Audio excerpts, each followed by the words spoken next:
semua, kembali lagi bersama saya di Fun with Ciacia. Hari ini saya bakalan buat putu ayu tanpa santan.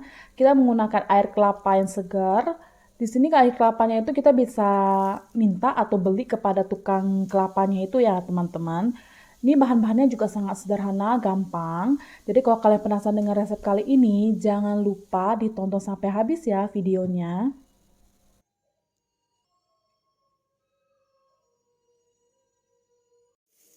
Langkah pertama kita lakukan adalah mengukus dulu kelapa parutnya. Di sini saya pakai kelapa parut yang agak muda, jangan yang terlalu tua. Kemudian kita pakainya itu cuma bagian putihnya aja ya teman-teman. Ini saya pakai setengah butir kelapa, kalau bisa ditimbang dia 135 gram. Kemudian kita masukkan sejumput garam dan 1 sendok teh tepung maizena. Kita aduk-aduk sebentar, kemudian kita masukkan 2 lembar daun pandan yang telah kita ikat seperti ini. Lalu bakalan kita kukus selama 15 menit.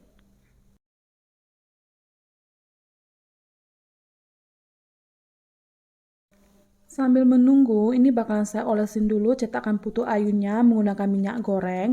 Di sini kalian bebas mau pakai cetakan putu ayu yang mana, tapi kali ini saya pakai cetakan putu ayu yang mini seperti ini dengan ukuran diameternya itu 5 cm dengan tinggi 3 cm. Ini bakalan kita oles dulu sampai semuanya habis. Setelah itu bakalan kita sisihkan dulu. Setelah 15 menit, ini bakalan kita buang daun pandannya, lalu bakalan kita aduk sebentar menggunakan sendok sambil diangin-anginkan supaya dia cepat dingin ya teman-teman.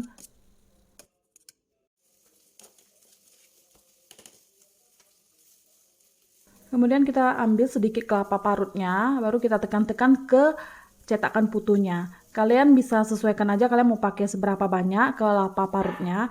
Tapi kalau saya pakai tipis-tipis saja juga nggak masalah karena kebetulan anak saya juga tidak begitu suka dengan kelapa parut. Jadi saya pakainya juga tipis-tipis. Ini bakalan kita pakaikan dulu semuanya, baru nanti kita masuk ke tahap berikutnya. Setelah semuanya sudah selesai, kita sisihkan dulu. Di tahap ini kita sudah boleh mulai panasin kukusan kita. Di wadah lain kita pecahkan 2 butir telur utuh. Kalau bisa ukuran telurnya agak besar ya teman-teman, jangan terlalu kecil.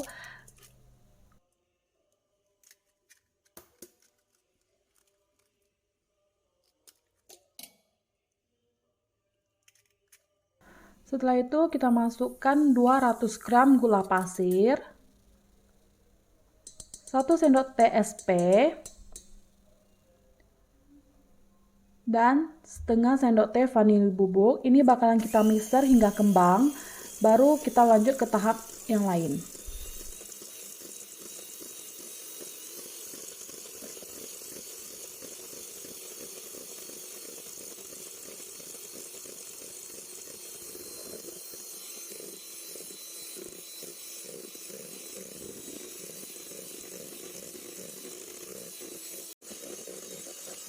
Setelah sudah kembang seperti ini, di sini saya masukkan 200 ml air kelapa dengan 50 ml endapan pandan. Bila mana kalian tidak ada endapan pandan, kalian bisa pakai 250 ml air kelapa ya teman-teman, atau bisa diganti juga dengan santan.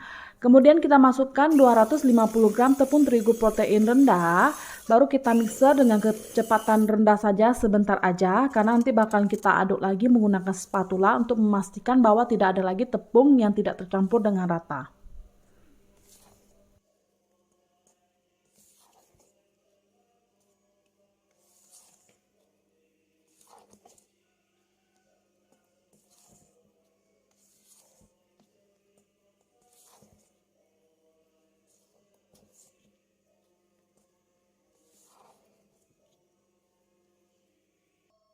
Setelah itu saya bakal tuangkan lagi ke plastik segitiga supaya ketika kita tuangkan ke cetakannya dia tidak berantakan. Jadi kalau misalkan tidak punya plastik segitiga tidak apa-apa, kalian bisa langsung tuang menggunakan sendok sayur atau sendok makan juga nggak masalah.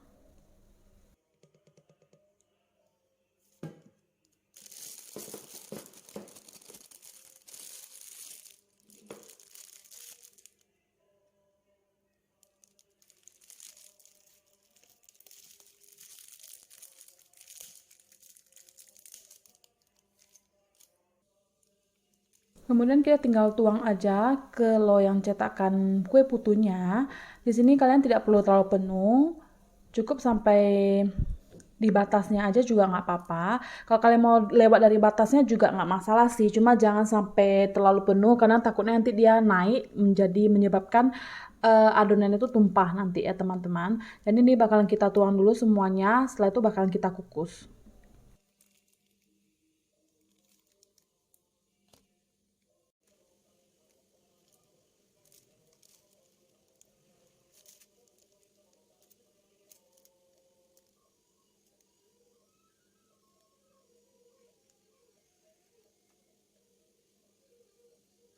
Setelah selesai semua kita tuang, kita bakalan kukus selama 10 menit dengan api kecil. Baru bakalan kita keluarkan dari kukusannya. Oh ya teman-teman, tadi ada video yang terpotong karena saya nggak perhatiin kalau misalnya kameranya itu belum di-on-kan. Jadi ini langsung ke tahap ketika saya sudah mengeluarkan ke cetakannya teman-teman. Jadi mohon dimaklumi karena saya tadi nggak perhatikan banget. Dan kalian bisa lihat, ini satu resep ini bisa menghasilkan 60 pieces. Ada sebagian yang tidak saya pakaikan kelapa parut, karena requestan dari anak saya, katanya dia nggak mau ada yang kelapa parut, dia mau yang polosan aja.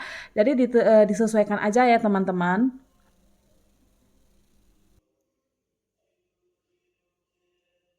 Ini versi ukuran mininya punya teman-teman. Kalau misalnya kalian pakai ukuran cetakan yang lain, mungkin saja hasilnya akan berbeda, tidak menjadi 60 pieces. Dan kalau dari segi rasa ini enak, apalagi kalau misalnya kalian pakai kelapa parut, dia ada sedikit asin-asin gurihnya, menambah cita rasanya semakin enak. Kalau untuk dari tekstur dari putu ayunnya itu, dia betul-betul lembut, manisnya pas. Jadi kalau misalnya kalian penasaran dengan resep kali ini, jangan lupa dicoba ya teman-teman. Sampai di sini dulu video kita kali ini. Sampai jumpa di video berikutnya. Bye bye.